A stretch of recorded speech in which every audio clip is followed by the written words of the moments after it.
মেয়ের বাবার বাড়ি থেকে রমজান আসলে ইফতারের বিভিন্ন আইটেমের জন্য ছেলে, ছেলের মা, ছেলের বাবা, ছেলের গোষ্ঠী, ছেলের বিভিন্ন মহিলারা, ওই ফ্যামিলির তারা অপেক্ষায় থাকে।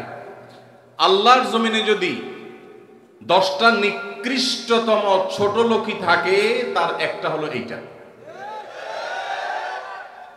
যুবক ভাইরা, কোন যুবক হাত তুলে বলতে পারবেন যে আমার শ্বশুরবাড়ি থেকে রমজান উপলক্ষে এরকম কোন ভিক্ষাবৃত্তি আমরা করতে দেই নাই? বলতে পারবেন কেউ? দেখি কার কার বুকে পাটা বলা আছে, হাত তোলেন। হয় নাই যাদের। বাবাজি আপনি হাত তুলছেন, আপনাদের আমার তো এগুলো ছিলই না।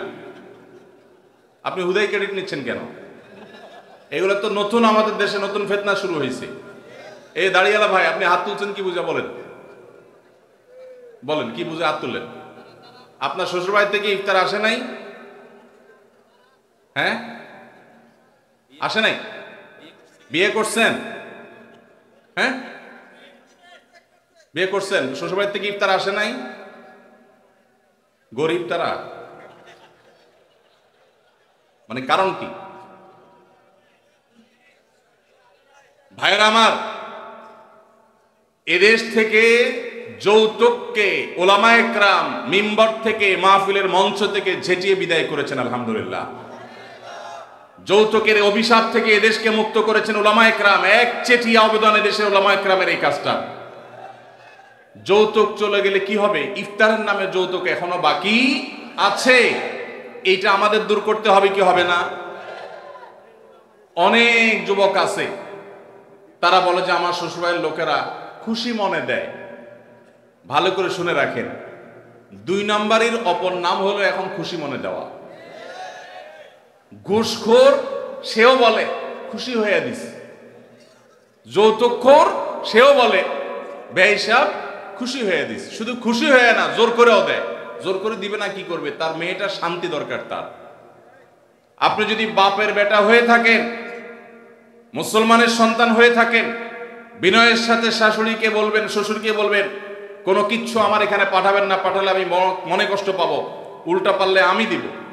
একটা কথা আমি সবসময় বলি ভাই, একটা মেয়েকে কষ্ট করে গর্ভধারণ করা, জন্মের পর থেকে নিয়ে তাদেরকে পড়ালেখা ভরণ পোষণ দিয়ে বড় করে যখন সে সার্বিকভাবে একজন পূর্ণাঙ্গ মানুষে পরিণত হয়েছে, সুশিক্ষিত হয়েছে, সুস্থ সবল হয়েছে, সুঠামদেহী হয়েছে, তখন তাকে ছেলে পক্ষের হাতে তুলে দেয়। সারা জীবন এই মহিলাটার পেছনে ইনভেস্ট করেছে কে? তার বাবা মা। আর ভোগ করছে কে? স্বামী এবং স্বামীর ফ্যামিলি। ঠিক না ঠিক? পড়ালেখা করাইছে মেয়ের বাপ মা, ওই পড়ালেখা দিয়া, ওই শিক্ষা দিয়া স্বামীর ছেলে মেয়েকে সে পড়ালেখা করায়। ঠিক না ঠিক? রান্না বাড়াটা শিখাইছে তার মা, ওই শিক্ষা দিয়ে রান্না বাড়া করে খাওয়ায় কারে? স্বামীকে, শ্বশুর শাশুড়িকে। ঠিক না ঠিক?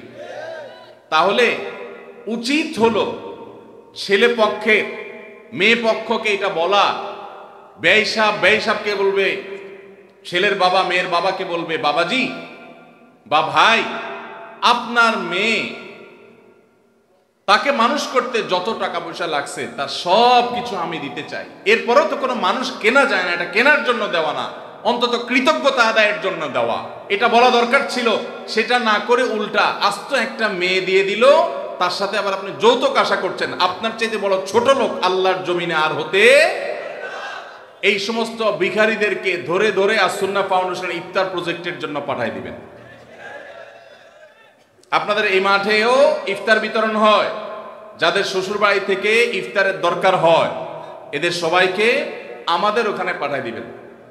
কথা বুঝে আসছে? এখন এরপর থেকে হুদাই যায় আমাদের ওখানে সিরিয়াল ধরবে। সিরিয়াল ধরলে সবাই ইফতার পাবে। শর্ত হলো সে প্রকাশ্যে ঘোষণা দিবে আমি শ্বশুরবাড়ি থেকে ইফতার প্রত্যাশী ছিলাম, কিন্তু সেখান থেকে ইফতার পাওয়ার কোনো ক্ষীণতম সম্ভাবনা না থাকায় আমি নিরুপায় হয়ে এখন আস-সুন্নাহ ফাউন্ডেশনের দ্বারস্থ হয়েছি। এইটা যদি আপনি ঘোষণা দিতে পারেন, আমাদের দিতে কোনো অসুবিধা নেই ইনশাআল্লাহ। ভাইরা আমার, এই কুসংস্কার আমরা দূর করবো তো ইনশাআল্লাহ। খুশি মনে বলতে কোনো কিচ্ছু নাই, খবরদার। মেয়ে পক্ষ যদি ইফতার পাঠায়, ছেলে পক্ষ পাঠায় না কেন? মেয়ে পক্ষ যদি 2 আনা পাঠায়, ছেলে পক্ষ 4 আনা পাঠানো উচিত। অনেক মহিলারা আছে ফ্যামিলির, তারা খোঁচাখুচি করে বৌমাকে। আল্লাহ আমাদের এই কুসংস্কার থেকে মুক্ত থাকার তৌফিক দান করুন।